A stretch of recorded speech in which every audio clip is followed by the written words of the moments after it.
మీ అందరికీ నా హృదయపూర్వక వందనాలు. చెమ్మగలిగిన దేవుని పిల్లారా, మీరు హృదయాలు వెలిగించే మాటతో ఎక్కువ మెతుకొచ్చున్నాను కనుక మీరు నేను గురించి ప్రభు మాటలు ధ్యానం చేసుకుందాం.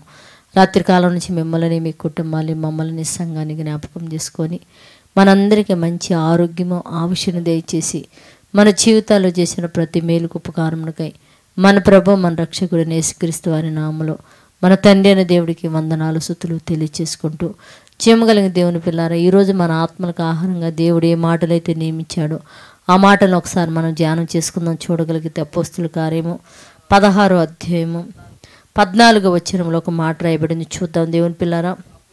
అప్పుడు లూది అని ఒక దైవభక్తి స్త్రీ యొక్క వినుచుండెను.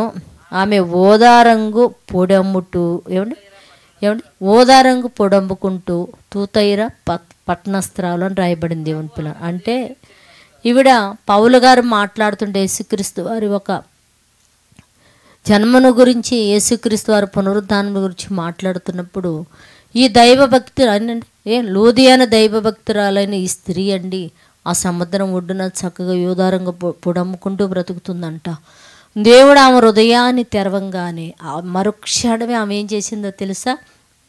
బాప్తిసం తీసుకుంది. ఆమె కుటుంబం వారు.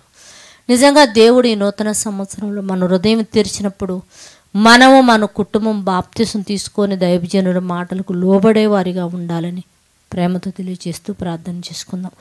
పరిశుద్ధుడా, జీవము కలిగిన మా పరలోకపు తండ్రి, నాయన నీ కృప కలిగిన నామానికి వందనాలయ్యా.